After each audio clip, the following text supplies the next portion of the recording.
Hello everyone, I'm Interim Superintendent Dr. Scott Hunt. In our most recent work session with the Board of Education, we continued an important conversation about district finances and the need to generate additional revenue.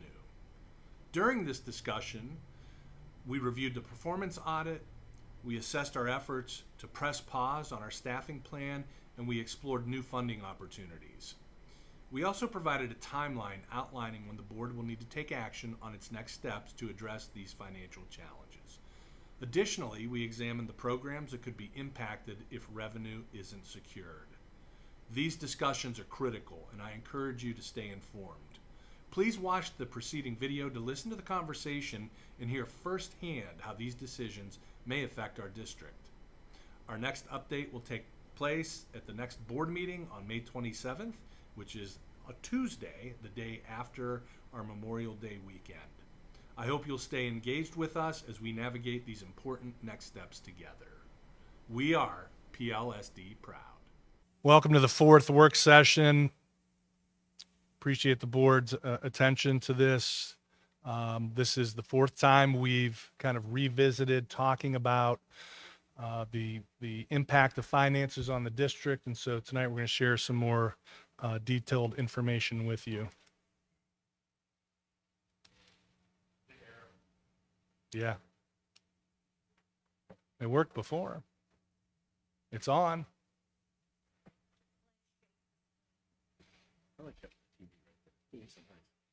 All right. So desired outcomes for tonight's meeting. So we've broken this down into three sections and then some discussion that we need the board to participate in.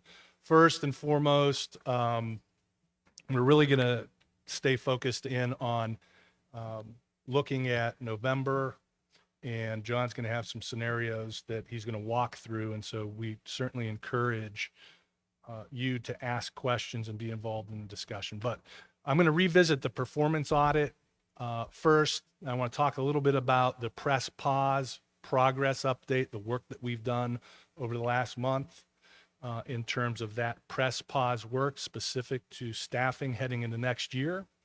John's going to present two levy scenarios for you. And again, we want you to be engaged in discussion and to ask questions specific to those. Then we're going to have some discussion about the impact of what it looks like if there's no new money coming into the district and what the board would consider.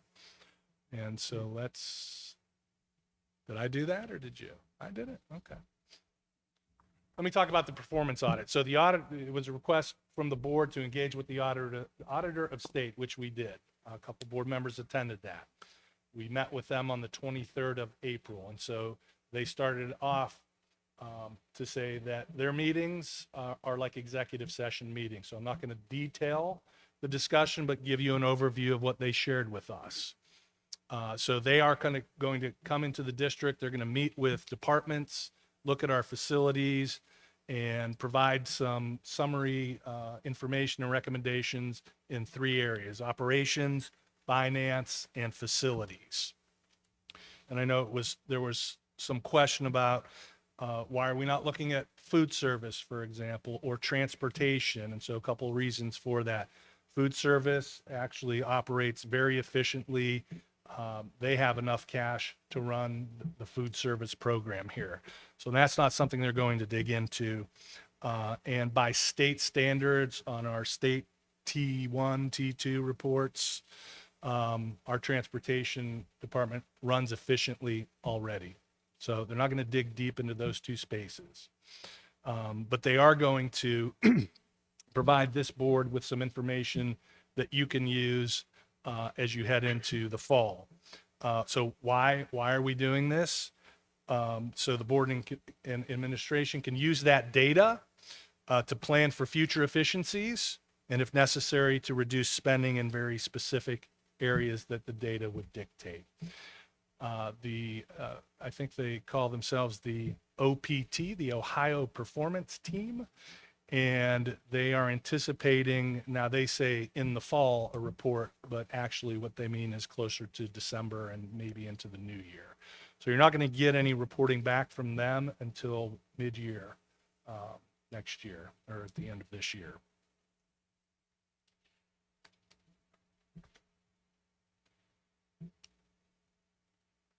Thanks, Josh. So let me give you a little update on press pause and just to talk about the definition real quick as we left the previous session. So about almost 2 months ago, board provided some direction that we should press pause. We should set a goal to make sure that we have teachers in front of students as we head into the next school year. And so we did that. Although we are not auditing every position in the district, that's something potentially to do in the future. We're not auditing every position. What we looked at was every building, every teacher, licensure, FTE based on some specific numbers. For class size, 26 at K6, 28 for the other grade levels.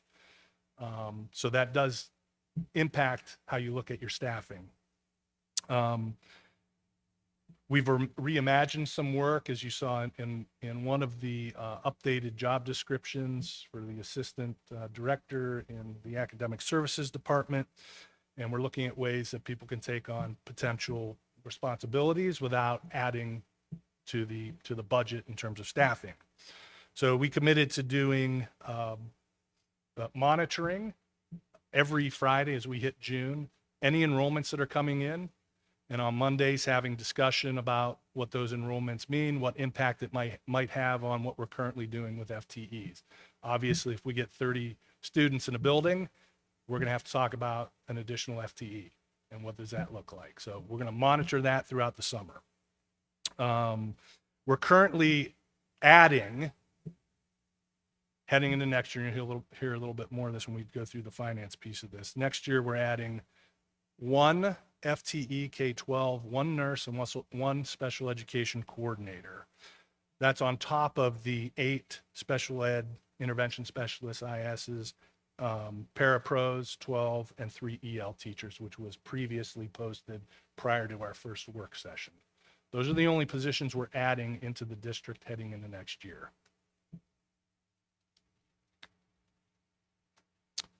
And then we know that in order to support any of the staffing plan that we press pause on, any of the start and end time discussions, any of the transportation tiering discussion, that you need money to do that. So I'm going to hand it over here to John. He's going to walk through some scenarios. Please ask questions.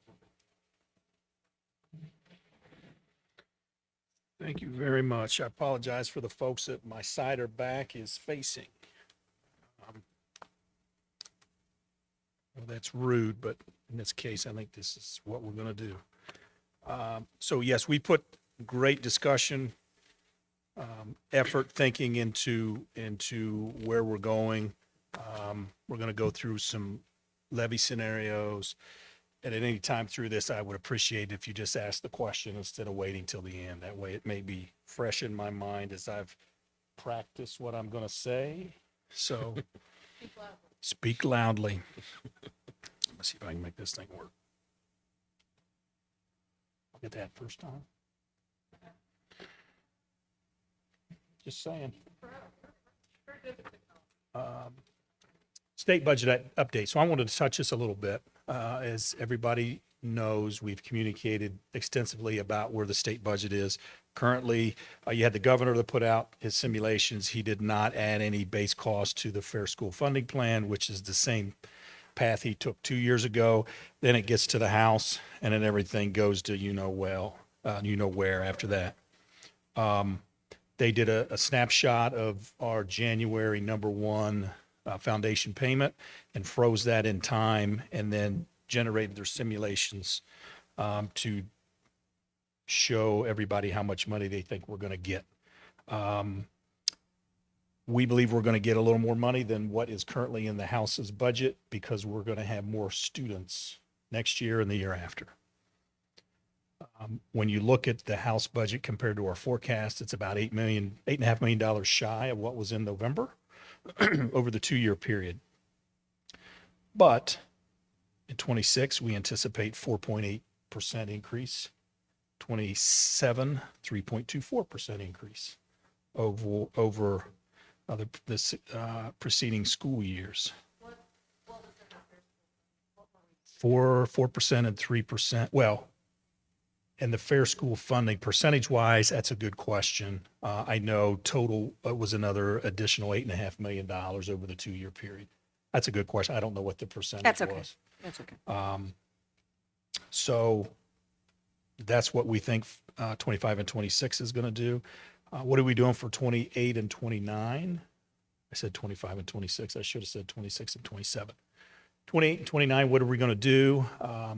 My approach has always been, unless I know something definitively, why not look at what's in front of us, which is a continued growth of student population. So who knows what is going to come out of this budget. We know the House has scrapped the fair school funding plan. They have what is called a bridge formula that is just saying how much money do we want to give K-12 and let's back it in and everybody will get a little bit.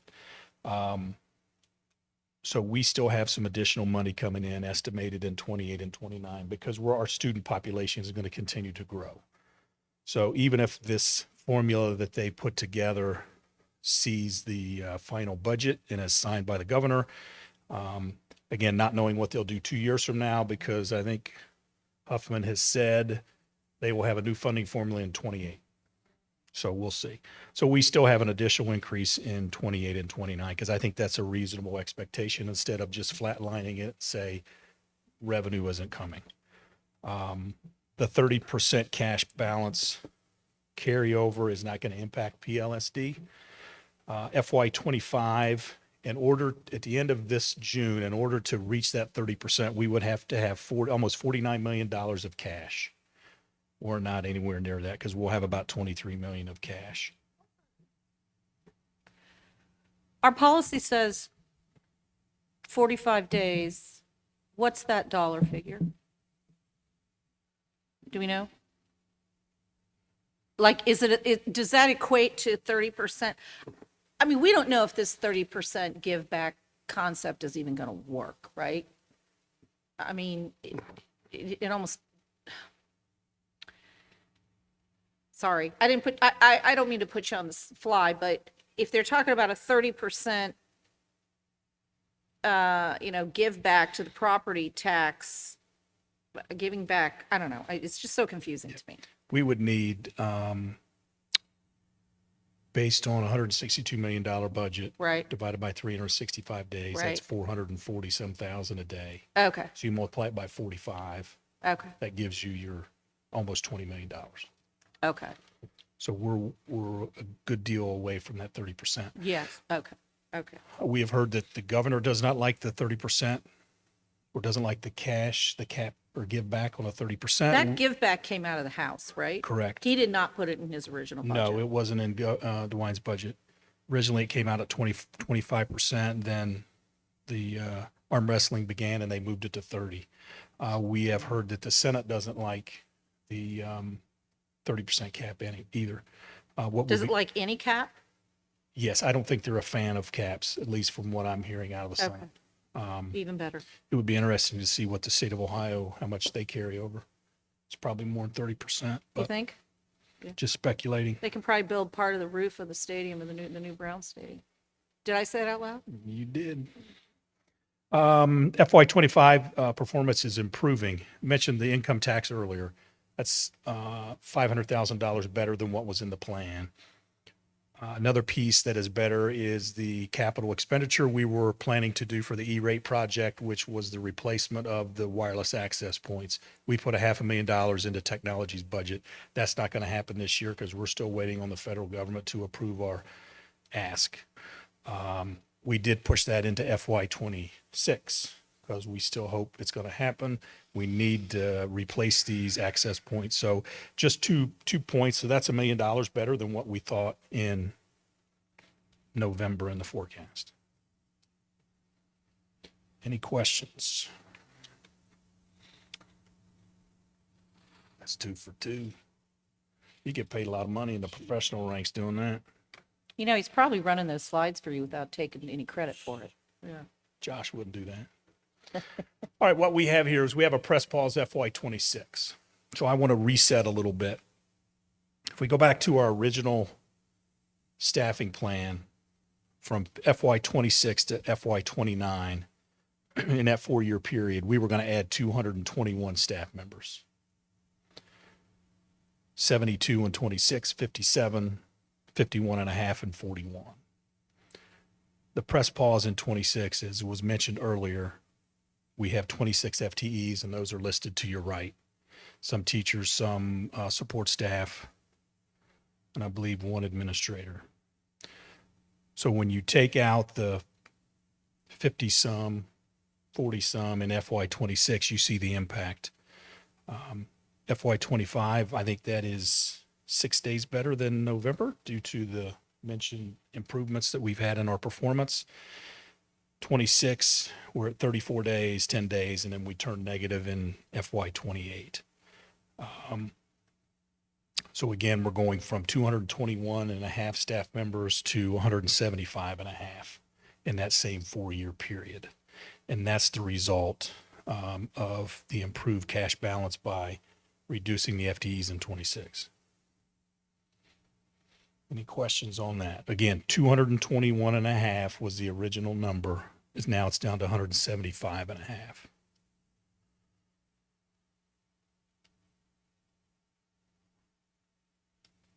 See, Josh quit helping me.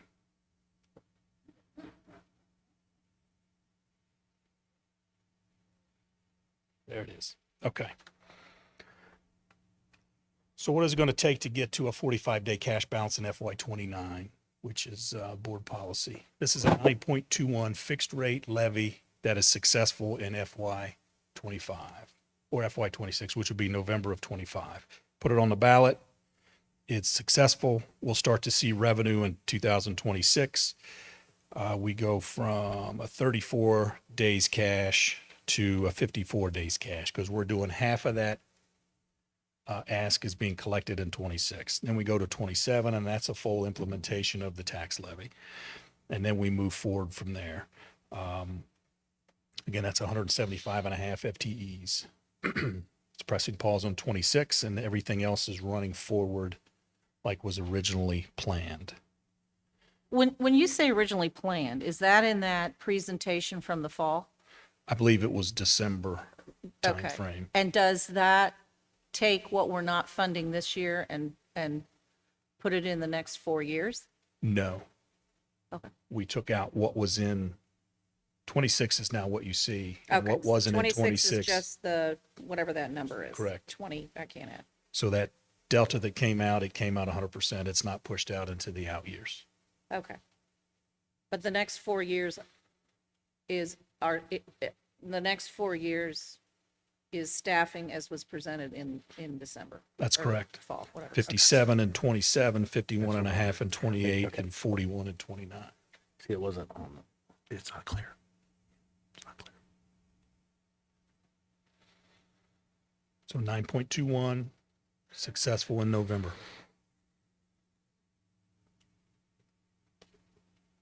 The next slide is a press pause, not only in FY26, but FY27, 28, and 29.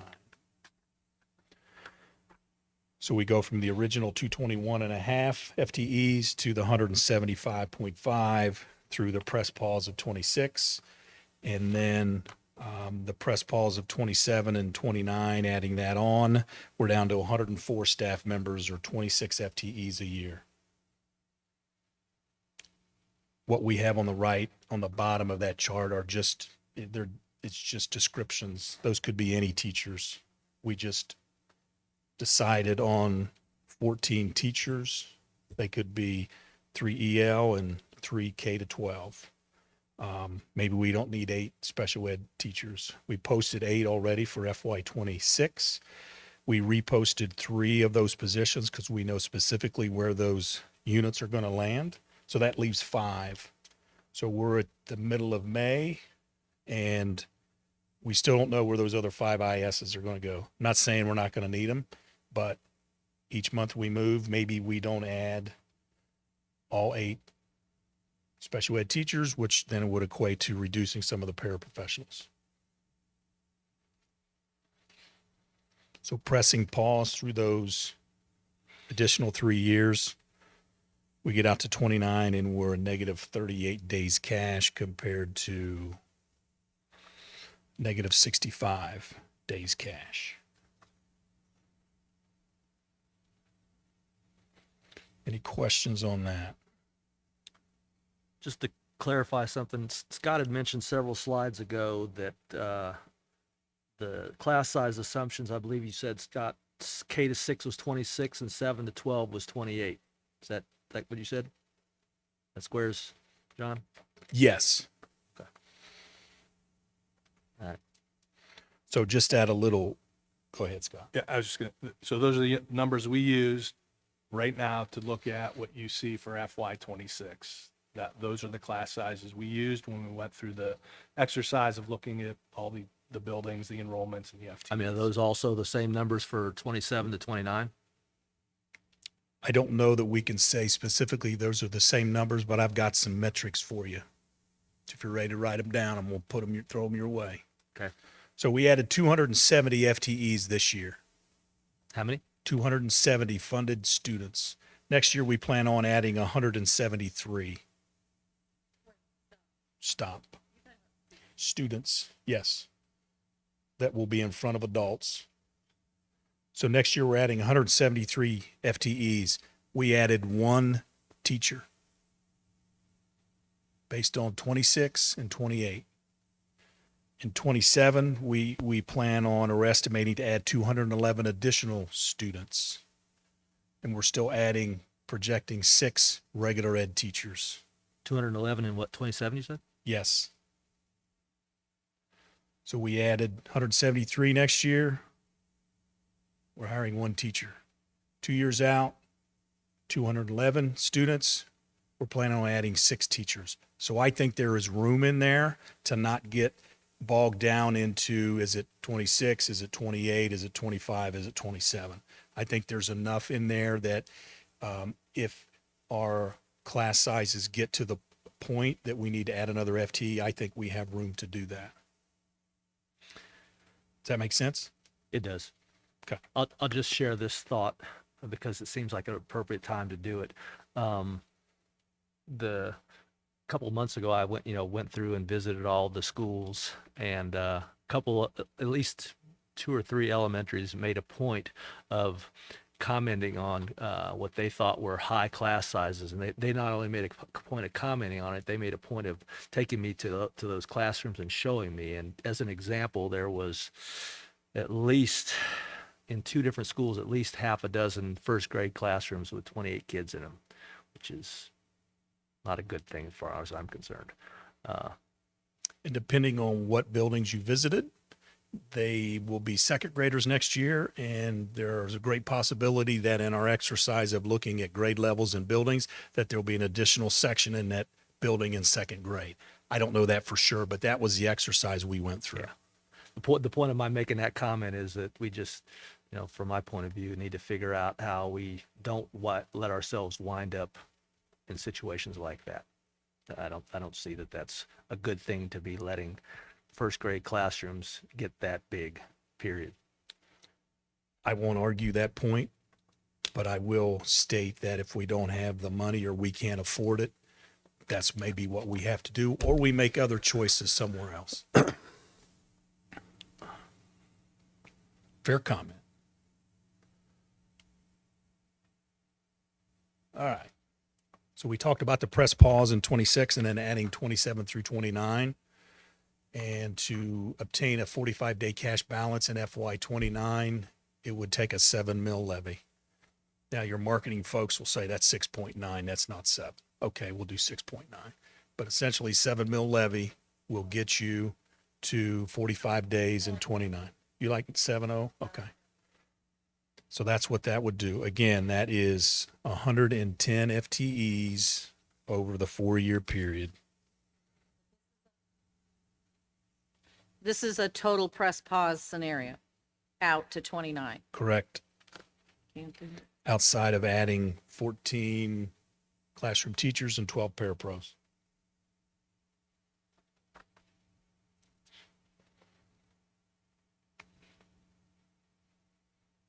Thoughts? I have some more, so I'm not done, but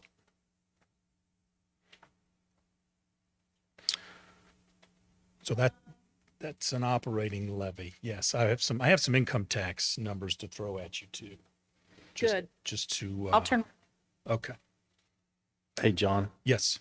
quick question on slide 8, when we talked about the 9.2 fixed levy and 25. I know we pressed pause on all in the 26 and then move forward 27, 28, 29. Was the transportation tiered considered in that in the start and end times? Good questions. And the answer is no. So this may not reflect what we need to do with transportation and start and end times. Yeah, we took the directive of pressing pause as just that. So we didn't take into consideration the start and end time change routes. This is status quo. So maybe when we look at this slide 8, that 9.2 could actually be more because of what we need for our busing and our start and end times, correct? Potentially, yes. well, I also think that that begs another conversation about where we stand on, Well, I That. just, yeah, I mean, there's a lot more discussion to be had, but I'm just was making sure to see if that was in there or not. yeah, no, that's a good Where we question. stand as far as what, Kathy? Well, if we're going to do anything with the start and end times, I mean, that's a conversation point. What else? Is there any financial fallout, not fallout, but financial implications from the special education audit? Are there any financial implications that we agree to? That's kind of my point, that we agree to from the state's performance audit. So I think there's a couple of moving parts out there that it sounds like none of that has been included from a financial aspect. Well, I thought previously we had been told that the special ed audit wasn't going to necessitate more people. Oh, But- something tells me there's dollars in that audit somewhere. Well, that's not what we were told a few meetings ago.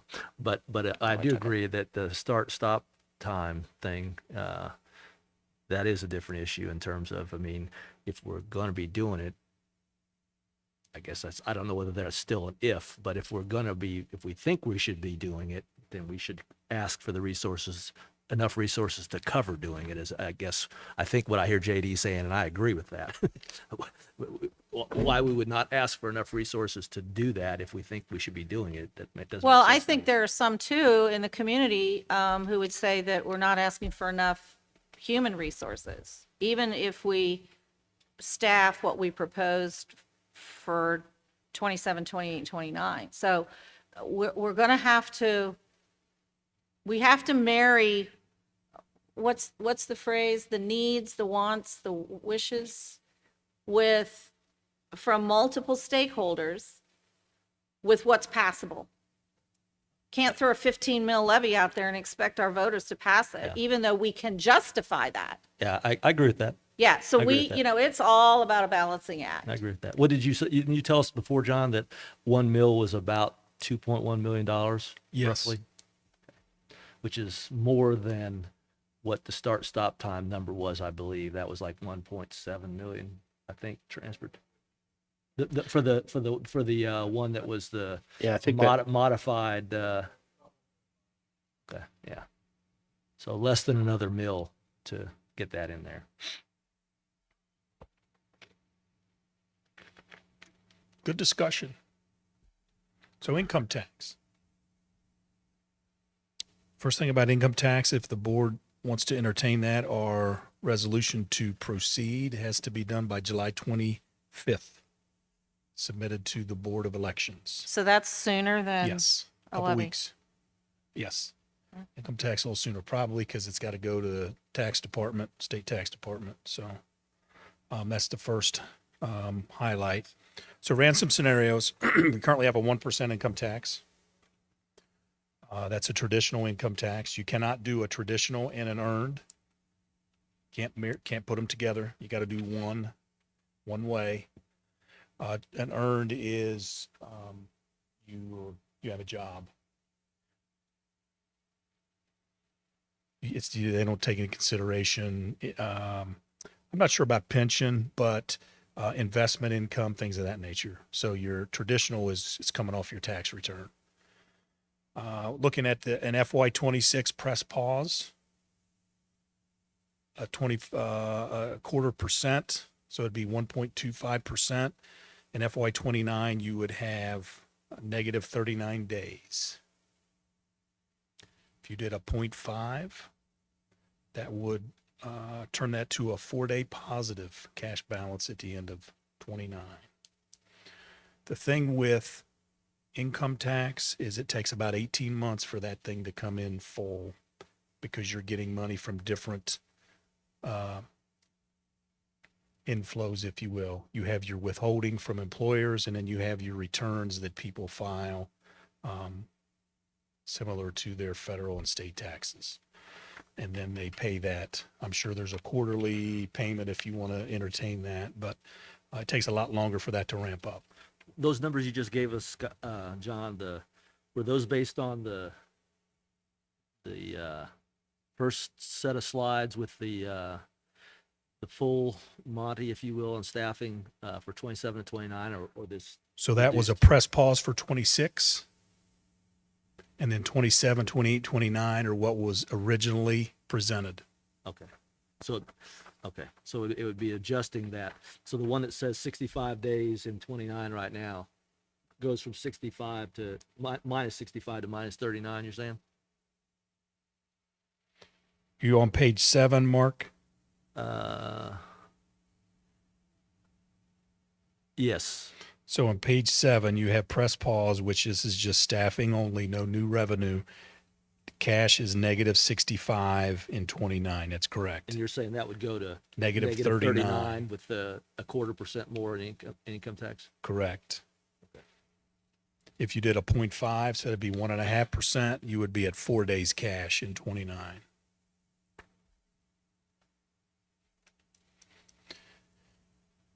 Then if we do a press pause, it would include 27 through 29. 0.25% would get you to negative 2 days cash in 29. So you would pick up 37 days of cash looking at 0.25% and press pause 26 only to press pause everything. And then a 0.5 or 0.5% would generate ending cash balance of 29 at 34 days positive. That's 1.5% income tax.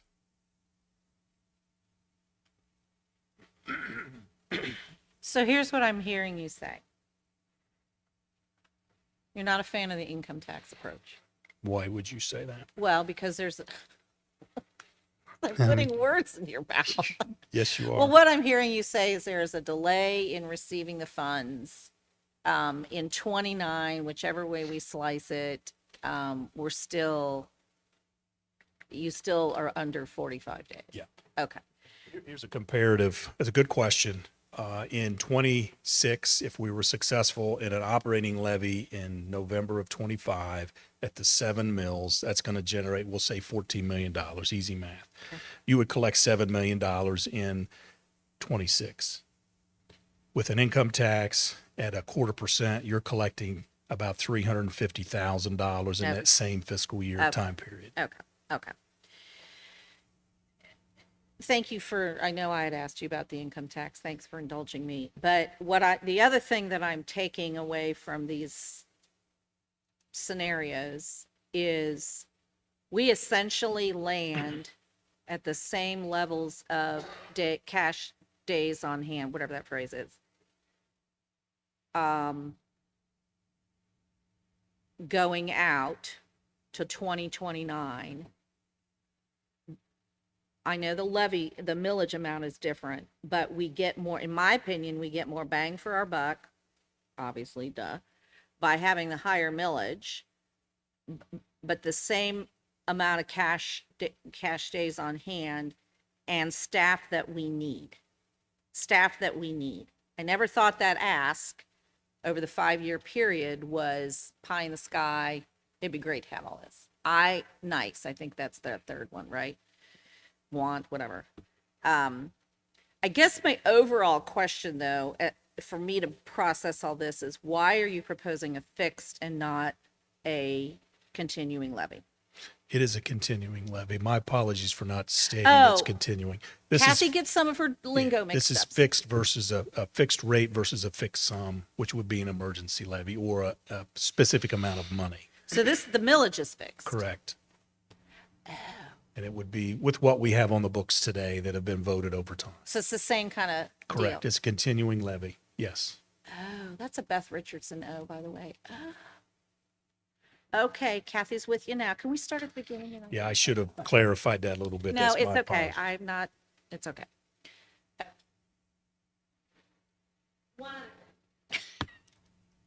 I want to reinforce the point that we have to go to our voters, in addition to all the other marketing points, solid marketing points that we have. We have to go to our voters with a realistic ask. I mean, we're not going to get everything we want. We're going to have to balance.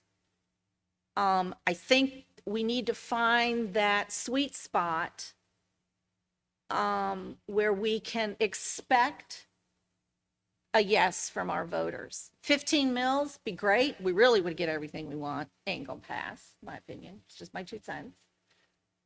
Or 2 mils, whatever you do.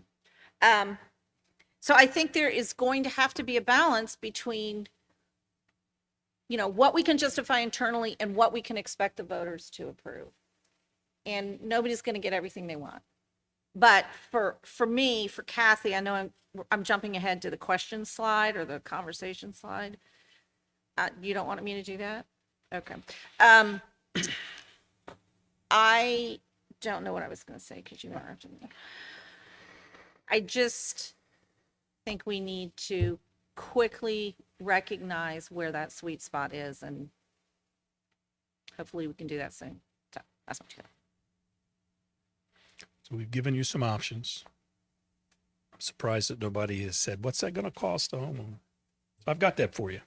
Share that information. And then if you could also talk about the debt service, at least for the community to hear what that looks like. Got that on You my got it. list. You're Yeah, I good. was going to ask that because I know we have some bond debt dropping off, which will Correct. impact their property taxes in the next couple of years too. Correct. So you'll feel an initial sting, but then after a few years, some of that falls off and your property taxes will fall back. Correct. So I'm going to use the county auditor's language. $100,000 appraised valued home, which would then convert to a $35,000 assessed value. On 1 mil, that's $35 for every $100,000 appraised home value. You multiply that by 9.21, you get $322.35 per year for a $100,000 home. If it's 7 mils, that's $245.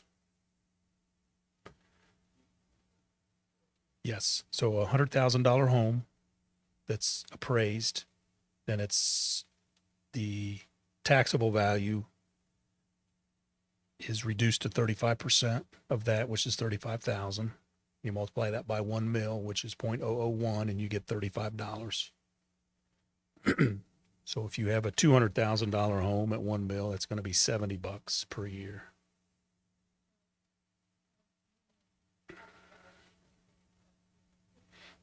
Actually, I just looked at that yesterday. It's like 430 supposedly.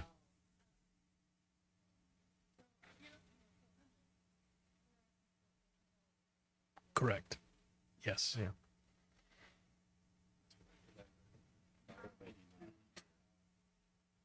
Yeah, the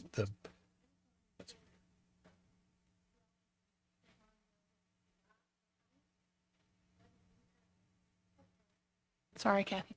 The highest levy we had back in '08 was 7.9.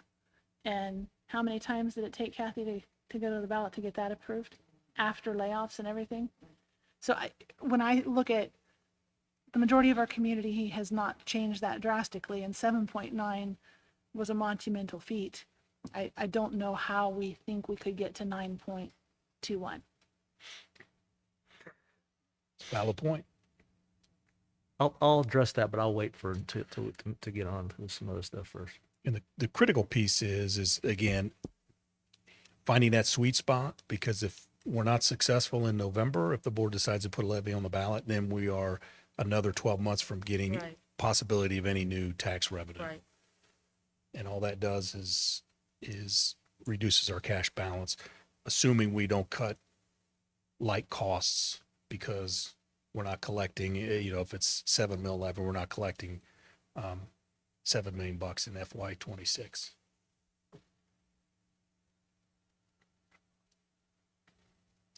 So as has been alluded to already, successful levy in 25 will increase tax bills that'll come in January of 26. January 27, which would be based on tax values in 2026, we have bond debt that's falling off. So we anticipate in the neighborhood of a 3 mil drop in bond debt need collection. So hypothetically, if it was a 7 mil levy that was successful, you would get a tax bill based on that. The following year, that tax bill would go down in a neighborhood of 3 mils. So That's in late 26, you said? that would be in your tax bill that would come in the mail in 27. So you would get a sting the first year, as JD mentioned, and then you would get some relief the following year and going forward, assuming there isn't any new levy asked beyond that.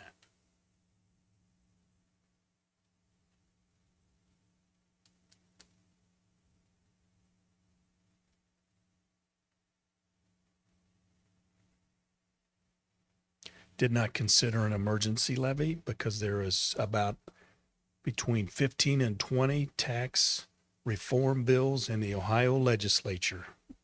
And a lot of them deal with the floor, which we will be on based on tax year 25, including income tax for school districts and that 20 mil floor calculation, including inside millage into that. They want to do tax reform so badly, but they can't tackle tax reform. So they want to put it in the budget bill and say you're capped at 30%. They're working hard for us. They're busy people. Mm-hmm.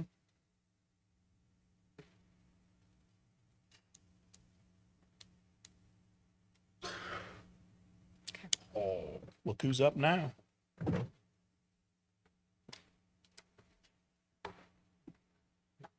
Thanks, John.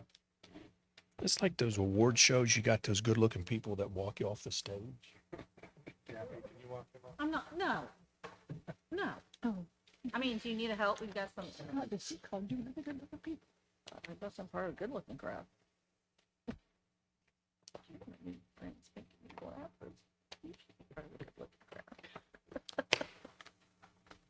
So what you're hearing us say is November is the time to do this. So there's no question about that in my mind. We're telling you, based on the two scenarios that John's providing, is that November is the time. And so I want to talk a little bit about future considerations. Let me make this clear to everyone. This is not what we're suggesting that you do. We're suggesting that these are the top 5 things you should probably will have to look at if you don't generate new money in November. So let me talk through these. And again, I'm going to say we're not doing this now. We're not suggesting any of these things or things that the board directs the administration here to tackle. That is not what we're saying. We're saying for you and for the public that if we don't generate some new money in an operating levy, that these things are on the table for discussion. And this is what a district would typically look at. So let's talk first about certificated staff. You've heard John and others, and probably myself say, and you know this, 80% of our budget is in human resources and people, 80%. So we rounded up when we had this discussion. Let's just say, for example, a certificated individual in this district costs us $100,000. That's salary and benefits. If we have to save $5 million, that's 50 staff members that we have to eliminate. 50. It's a lot of staff. With no new money, you can't buy staff. So that's something that the board and administration would have to talk about. What kind of cuts would we have to do in terms of staffing? That's the biggest part of the budget. Again, we're not saying that you should do that, but these are considerations for the future, for December, if you put one on in November and it doesn't pass. The other consideration is to talk about state academic minimum in academics. Only offer what is minimally required by the state. And so just to share some things, some examples. At the high school level, there are minimum seat time requirements, and there are minimum offerings for graduation. For example, we have AP courses here. We don't have to have AP courses. It's not a requirement.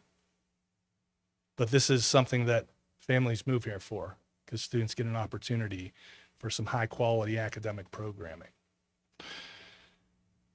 We also offer, as you are very well aware, some extensive art class offerings. Those aren't requirements for graduation. And there are minimums around that, but it's not required to have Art 4 or AP Art, art history, etc. You can also consider having all of your College Credit Plus courses taken off-site. That we don't have to offer those. It's not a requirement. So I just list those for you because the question, when you see this is, so what are the minimums? The minimums will be whatever the state graduation requirements are. There are no minimums in K through 8 as far as seat time, especially in the arts. Students have to have the opportunity to engage and learn the art standards, but it doesn't necessarily require an art teacher, a certified art teacher. If you hold a license, a 1-8 license or a pre-K 3, I think you are able to teach those courses in your class. That would be a consideration if you had to eliminate staffing. Arts can also be integrated into the classroom. So again, things that we're not doing now because we understand that we want to offer high quality opportunities around education in the arts, as well as the content areas, the core content areas for kids. But that might have to become a discussion or a consideration. The other thing we did talk about was state minimums around transportation. You don't have to, you do not have to, you're not required to bus high school students. There is a 2-mile radius that you could look at in terms of the minimum. Kids are within 2 miles of that building. You could also consider not transporting for athletics or activity. Again, just a consideration, not saying that that's something you're looking to do today. But in the event that there's no new money, these are things that likely you'll need to talk about. I put this up here, yes, for the shock factor.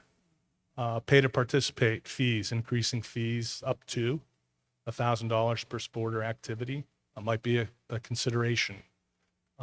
I think our fees now are about $275 an activity, but increasing that would pay for the cost of coaching and assistance and any potential transportation that might have to happen.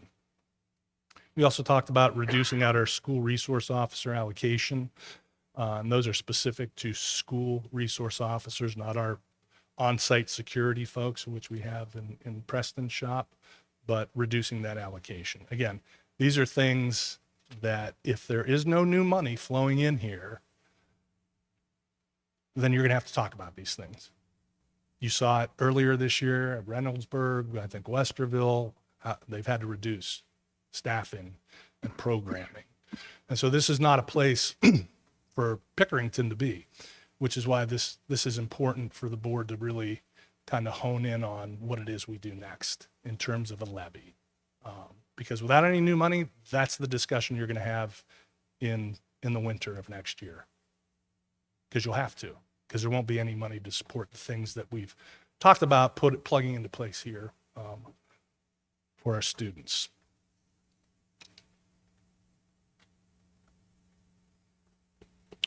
All right, so here's an activity. I always like to do a little activity in our work session. So I'm going to ask, we've got 2 of you on that side, 3 of you on this side. So here's what I want you to do. I want you to take about 5 minutes, and I want you to come up with, this is a check for understanding, a 1-minute elevator speech on what it is you heard tonight. So let me give you an example. Here's what it might sound like. I'll do it from my perspective. Tonight I heard from myself that there is a need for an operating levy in November so that we can continue to provide students with a high quality education. And that's what I'm taking away from the work session. So I'd like you to kind of talk to your partner, your table partners, and share back what it is you heard tonight in a brief elevator speech. It could be about the levy numbers. It could be about the staffing, whatever you took from this.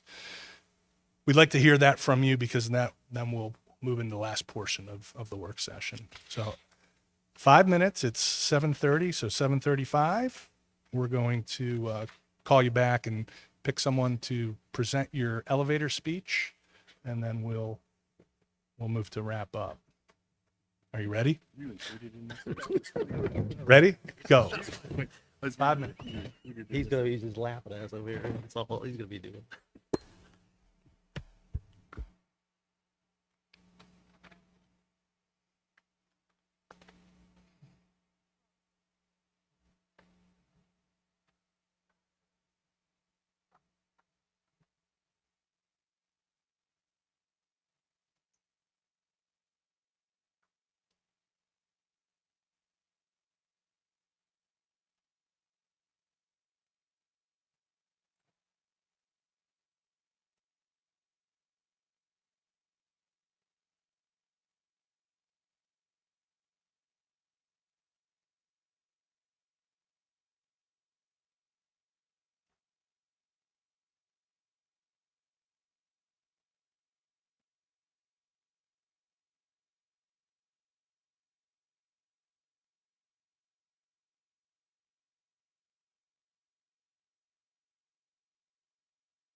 Two minutes. 2 minutes.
Okay. How did we do? Okay. All right. So I'm going to ask you just to share your elevator speech about what you heard. This is kind of our check for understanding, my check for your understanding of what was presented. So, volunteers, Mark, you're smiling like you want to give yours first. Mike, please. All right, I won't call it a speech. I'll just, share the 4 points that JD and I were talking about here. One is that, the performance audit could inform future staffing in one fashion or another potentially. Once we see the outcome of that, it's clear that we need a 2025 November levy, and one of the things that reinforces that need is the fact that we've had to press pause on a significant portion of our staffing right now. We heard about a couple of different levy options to consider. Couple on the slide that were property tax, a couple extra ones that John provided in the way of income tax. And then we heard some potential impacts if no new dollars do come that aren't, none of them are savory in any way, shape, or form. Good. Thank you. Yes. Good. Thank you. Kathy, your team over here? Yeah, so Clay pulled the president's card. Yeah, he is the Whatever. president. Clay? And she seconded it, and I was voluntold. But I'm actually I'm Oh, gonna. you're doing it. I thought you were going to give it to the president. No, Okay. he voluntold the junior member of the team All right, here. go ahead. I'm gonna be even shorter than Mr. Henson. Well, thank you. Just jump to it, Kathy. I am. I'm sure everyone will appreciate that, Kathy. Well, aren't we funny tonight? We are recommending an 8 mil levy to go on in November, and we're ready for the resolution of necessity. Huh. Is it because you didn't want the last two slides? No, it's because we need at least $20 million, and to generate $20 million, we need an 8 mil levy. What say you two? Yeah, I'm not particularly enamored with that. I believe that the 9.2, we should, from my point of view, we shouldn't be doing anything less than 9.2, because 9.2, it gets us the staff that we say we need over the next 4 to 5 years, and that's minus. It doesn't really do that because in reality we've chopped FY26 in half, actually less than half. So it doesn't really get us all the staff we need. We've already taken a haircut there. So my view is we shouldn't be doing anything less than that. I'd be advocating for a little more than that so we could do the start-stop time thing. But I personally wouldn't want to be doing anything less than 9.2 because that doesn't get us what we need staffing wise. Because of the press pause. I just think that we need to go back to the balance. And listen, if we knew we could pass this thing at whatever millage, then we would put the whatever millage on there. But I don't think you heard me advocate that, but go ahead. well, but fair. But we think that 8 mils is a big ask, but a fair ask and a justifiable one. And, I guess the other part of the conversation, John, is does any of this conversation change if we don't pass in November and we have to wait another full year for collections? And what does that look like? And I don't want to put you on the spot, but we have one shot in 25. 2 theoretically in 26, but if we don't pass in 25, we don't collect until 20. We may have to wait till 27 to collect.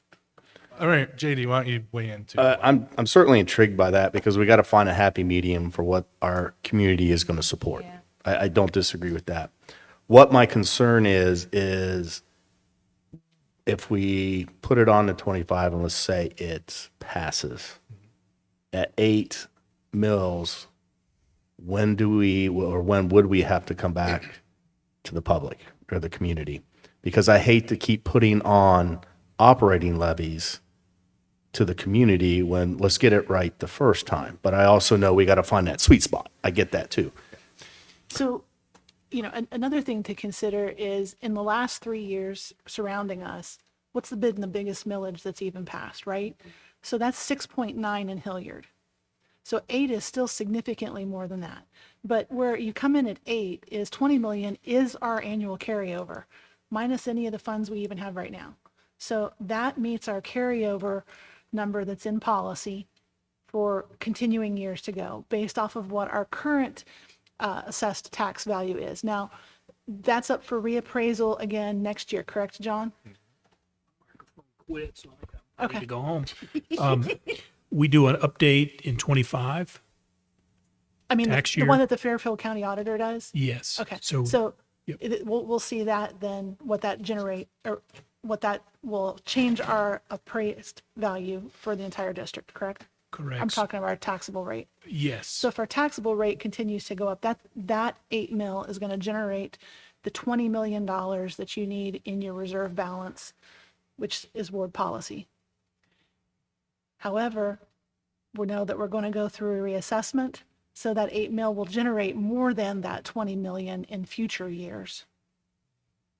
And so that's where we were coming up with 8 mil is probably a heavy lift based off of what's happened around us, but it meets the carryover balance requirement that we have in board policy. So additional, I'm just going to add additional revenue based on the 8 mil would, after the first year, would only come in new construction because of the 920 effect. As your property values increase through a reappraisal, your effective millage drops. So that math essentially says this, you're still going to collect the same amount of money. Your new construction is where you're going to see new dollars. Now, if you do an emergency levy under current law, you would see growth because you're at the 20 mil floor. Right, and so I agree. And what I was thinking, we've got multiple other developments that are going in right now, like on Pickerington and those sorts of things, that will generate even more than that 20 mil then that we would need, keeping it at the 8 mil. Yeah, that's correct. We'll see growth through that new construction, absolutely. And I think, JD, to your point, the issue that we have is, I don't think this board or the future board or any future boards want to go back to the community immediately to ask for additional money. But looking at the factors that are playing into it, the state funding, if that doesn't change or gets worse, our growing student population and being able to serve that population, the new developments going in, we know we're going to be adding kids. I mean, there's just uncertainty as to how long all those things are going, how those are going to affect our bottom line. So I think the community needs to be prepared that, there might be an ask in the future. And I think we just need to convey that too. I mean, as we're doing this, because I think when we went through the last bond levy, we talked about, because somebody had asked about an operating levy. I think at least all of us were say, hey, yeah, here in a couple of years, yeah, Sure. we're going to have to look at that. Sure. So we have to be transparent with that. At the same token, like to Kathy's point in previous board meetings, she talked about other bond levies for more buildings potentially. So we got to look at that as well. Absolutely. So I like I said, that's why I'm intrigued, and I'm glad that you guys, looked at surrounding districts and what was the largest that was passed recently. And you said Hilliard, it's what, 6.9, is that correct? So at 8, that's probably, it's higher, but I don't think it's an unreasonable aspect, especially since we haven't been on the ballot for an operating levy in quite some time. And at the same time, we do have some bond service debt dropping off as well. So that would help as well. Yeah, and keep in mind, at that 8 mil, our average property owner is going to pay another $1,000 a year. I mean, that's, when everything else is going up, that 1,000 is going to be pretty impactful to them. Yeah. Yeah, it's a big ask, but I think it's necessary. I don't want to repeat myself too much, but we're at 9.2. We're not really even covering our needs. We're covering a substantial portion of our needs, but we're not fully covering our needs. So what's your solution? What's your solution? What's your ask? No, I would be, like I said a minute ago, I don't think we should ask for anything less than 9.2. I don't think we should put anything less than 9.2. I think that that when you make an assumption that people wouldn't pass anything, above 8, just because we haven't asked for something bigger than that doesn't mean that the need isn't greater than that. I think that's a illogical way to look at it. Just the fact that we haven't had one of those. I mean, if to be honest with you, it should have been done 6 years ago when the enrollment projections back in February 2019 showed the growth that we've experienced now. We're actually higher than what was projected back then. That's water under the bridge. It didn't happen, but normally, if you look at a lot of Ohio districts, they have to go on about every 3 to 5 years. They're not all going to be able to, wait 10, 15 years between them.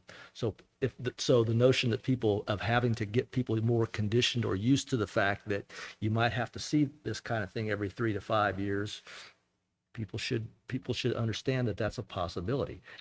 But maybe it's not. Doesn't have to be 8 mills or 9 mills every 3 to 5 years. But to me, the bottom line for me about all this is, what are we trying to do here? We're trying to cover the needs. Is 9.2 unpassable? That's what I hear you guys saying, and I guess I'm not buying that. I'm not buying. I'm hearing that you all are saying that 9.2 is unpassable, and I don't agree with that. That's really, for me, the bottom line is I'd rather ask for closer to what we need than continue to try to find ways to back off of that number. Because that's what I hear is we're looking to figure out ways to reduce that number, and I think that's just No, the I wrong think way to what look you're at it. hearing is, that we've been down this path many, many times, and we need to balance what the administration is telling us and providing us as options. And hell, we can throw all that out the window. We can say 12, we can say 4, we can say 15, we can say whatever we want. But I think we need to balance what the administration is bringing to us with why we're sitting here as representatives of the community, and embrace the reality of what we feel is a fair and reasonable and passable ask. We're just disagreeing on what that is, Kathy, that's all. Yes, I understand that, but, so at this point, Kathy would like to hear from John and Scott and Charlie as to what their proposed levy design looks like. Let me bring you back to the first work session, right? Okay. Remember the first work session? I'm too old. I think this board has to direct the administration here to think more strategically about how we're doing, determining our need. So that's something that could come out of the performance audit potentially, but we really need to look at what is it that we actually need to have, not want to have, not nice to have, so that we can provide a high quality education for every student that walks through PLSD doors. And so that requires, and we just did this exercise, what we're telling you as far as staffing, that's what we need based on the current financial situation. Like using the class size numbers that we just shared with you. Yeah, it's not ideal, but it gets teachers in front of students. So you determine what it is that you need first in terms of staffing.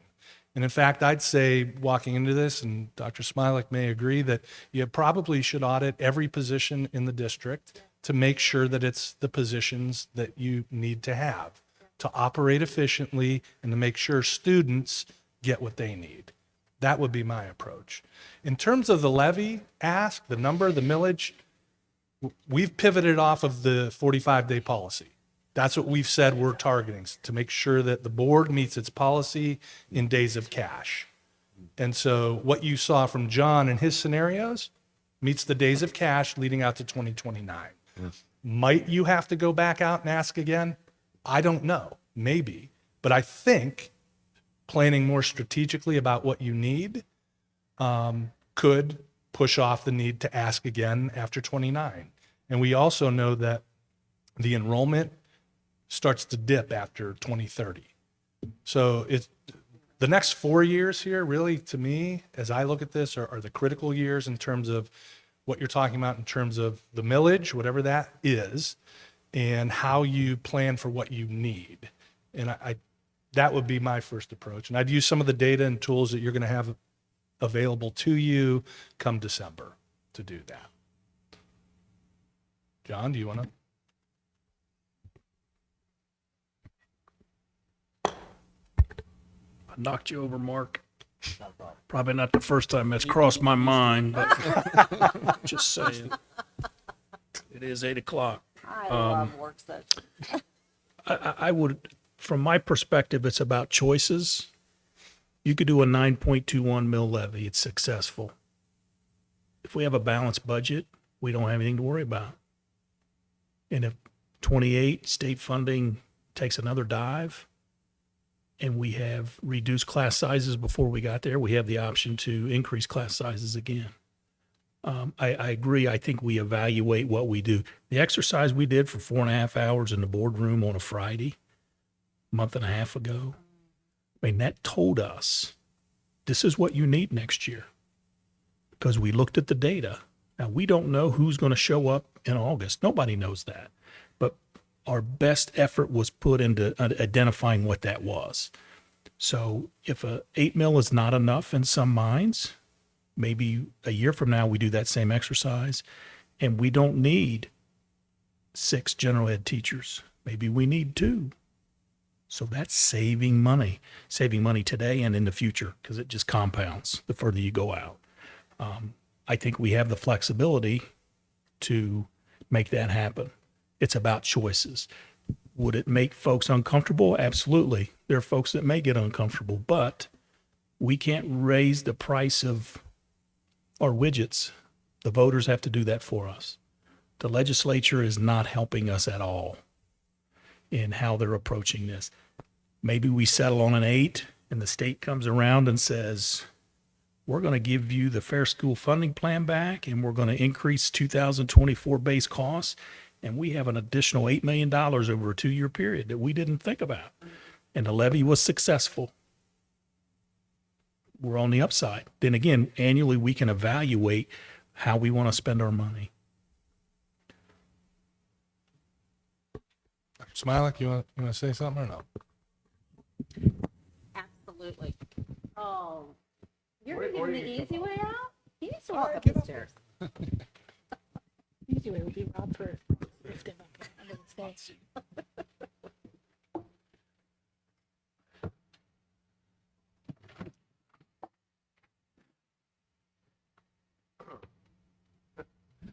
Well, first, the disclaimer. My knowledge of the district is probably 3 or 4% of it, what it really needs to be to Perfect. be fully engaged in this conversation. However, some thoughts. I think there's a few variables that I would still personally like to weigh.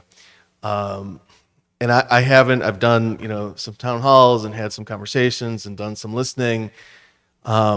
But I think the variables that I really would like to work at come with an expense, and I think that expense should figure into the millage and then also the campaign.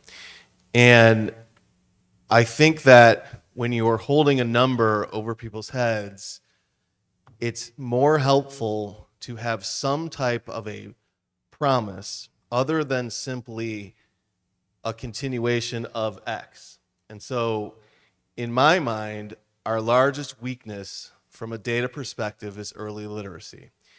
And the perspective that I would come from would be, what is the number we need to look at to have all-day kindergarten for every kindergartner and smaller class sizes in that K-4 range? I have publicly said it, so I'm not saying anything that's different from what I've already been engaged in town halls.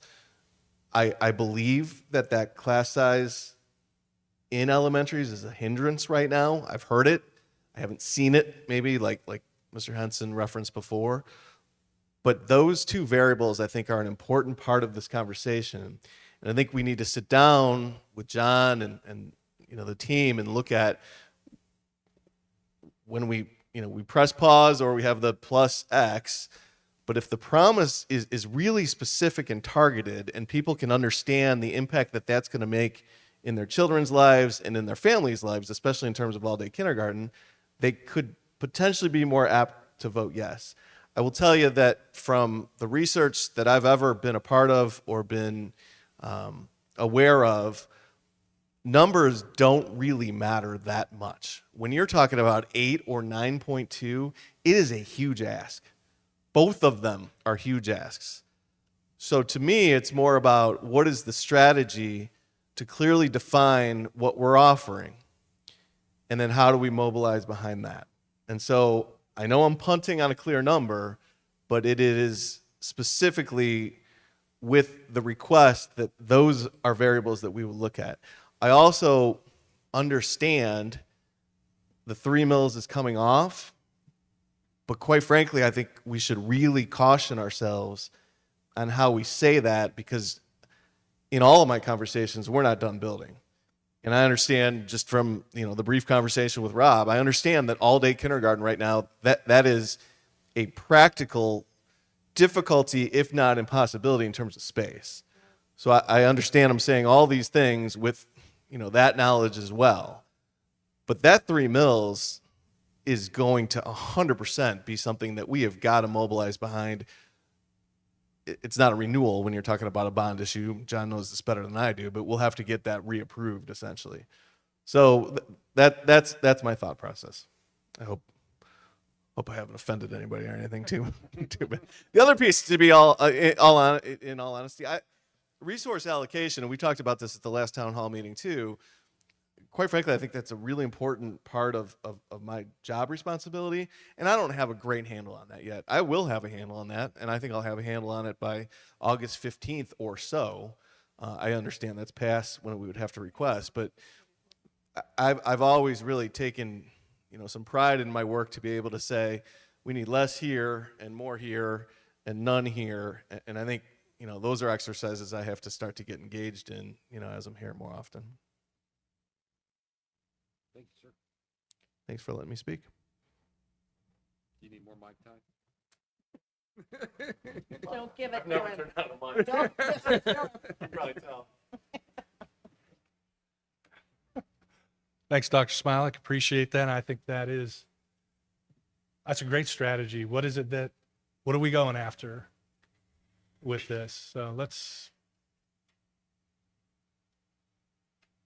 all right, so I want to talk about the timeline real quick. Yeah, So that's the key. let's walk through the timeline real quick. So you could see we're here at the May 12th work session, having discussion about levy, millage, and then really what should the board and administration here hang their hat on in terms of the millage number and what exactly it is you're going to ask for from the community to support. So on May 27th, if we're going to do a November levy, then we have to have the recommendation for the resolution of necessity. We'd like to be able to bring that on the 27th for you. And we'll have our June 9th board meeting. And then on the 23rd, we have to do the recommendation for resolution and notice to proceed. And you'll see we'll have our July meetings. Then you'll head into August. I think August, right, John, is where that second resolution needs to land at the auditor's office. Board of Elections. Board of Elections, I'm sorry. Board of Elections to get a levy on the ballot. And then, of course, you back out from November 4th. So you can see the timeline from November 4th to where we are today. It's really not a lot of time.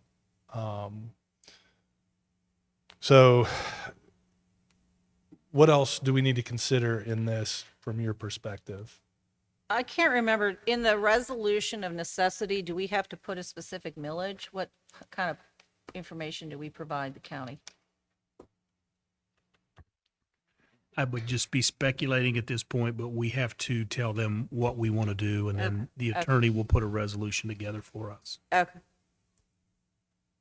Then the county auditor will generate what that number is.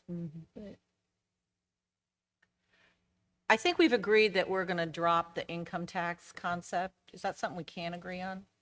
Anybody interested? Look at us agree. Oh, so cute. Okay, so it's not going to be income tax. I just don't think it's going to help us. No, it's not going to. So. All right, let's just go to the last slide here. So because this ties into what you're saying.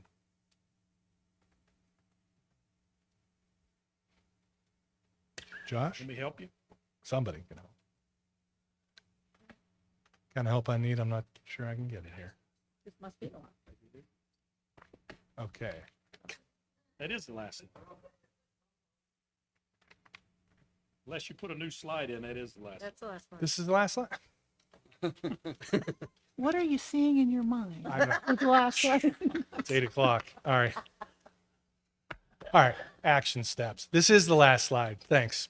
I've been up here for a long time. All right. So what we'd like you to do, and you're kind of headed down this path, is what are our next 3 action steps? What do we need to do as we head into this last board meeting in May? So what I heard you say is that one is a November operating levy. Not sure yet where you want to land on millage. It's been floated at 8. Maybe not everyone agrees on that, but that is something. John, do we need to have that for the next meeting? We need to know that number. for the Yes, next we meeting. do. Yep. In order to have the resolution for, Okay. So We can we're going to intend to come with that. We'll leave it blank. We can have the discussion at the board meeting, but we need a millage. And I also think the strategic part of this discussion with that is, what is it that we're going to say to the community that we're going to use the dollars for? And I mean, at a very, very high level, yes. Yeah. I mean, the details will come out as the Yeah. marketing team. Can you also provide the board, John, before our next meeting, what Vanessa generated, if you got 8 mills for a $400,000 house is going to look like this, and yada, yada, yada. yes, I can. Especially the yada, yada, yada. Fine. okay, so John and I will have some work to do. We're going to come to the next board meeting with the resolution. We'll have discussion about where you want to land on millage and what it is, what strategy you want to put around the ask. Why are we asking and what are we asking for? Is that fair to say? Yes, sir. Okay. John, anything else from you? So we don't have a millage today? I don't hear a millage. Yeah, I hear 8 from a I heard group. an 8 and I heard a 9.21. You pushing for a millage, John? Well, if they want a resolution of necessity, we need direction. Motion for 8.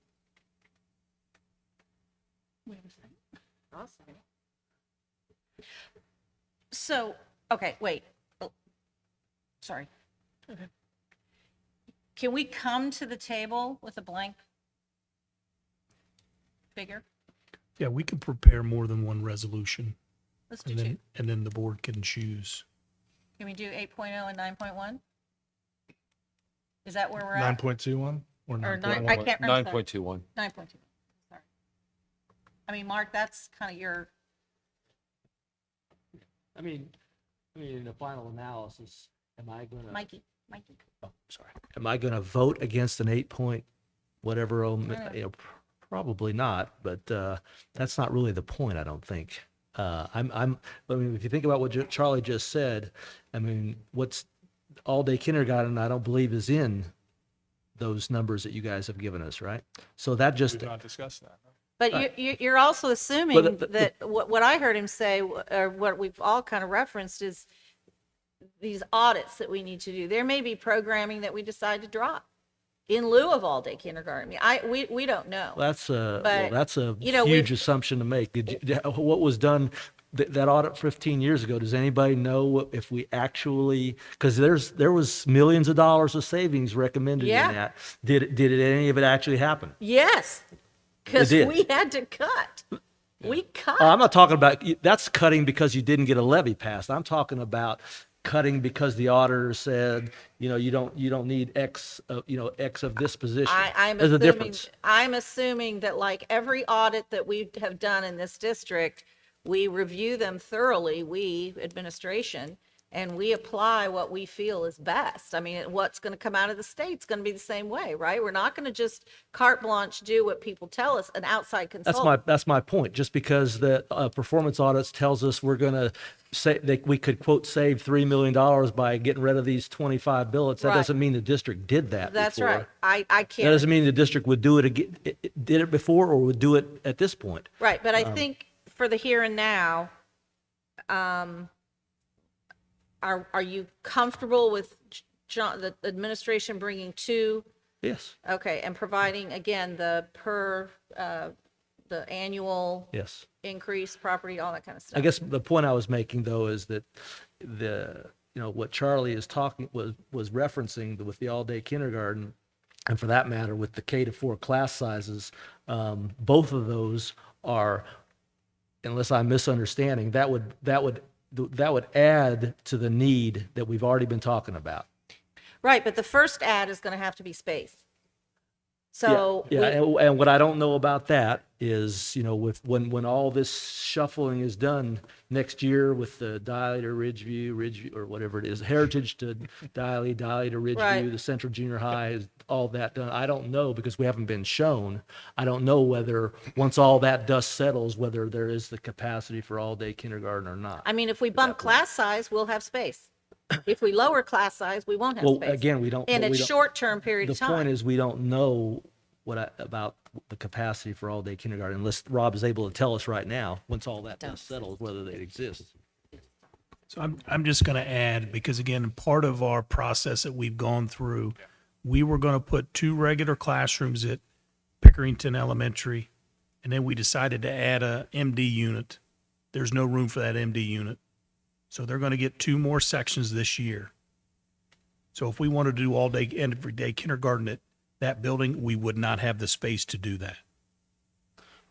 Right, and correct me if I'm wrong, we're already talking about, for the 26-27 school year, having to do, because of all the Heritage to Diley to Ridgeview, the Central Junior High, we're already talking about having to do a little more significant redistricting than the little one we just did. So my point is, once all that redistricting is done, with all those pieces in place, do we then have the capacity for all-day kindergarten? Because if we do, or if we, I mean, that's a big point to know the answer to. Are we saying we don't have an idea when all the dust settles on that, what the capacity would be?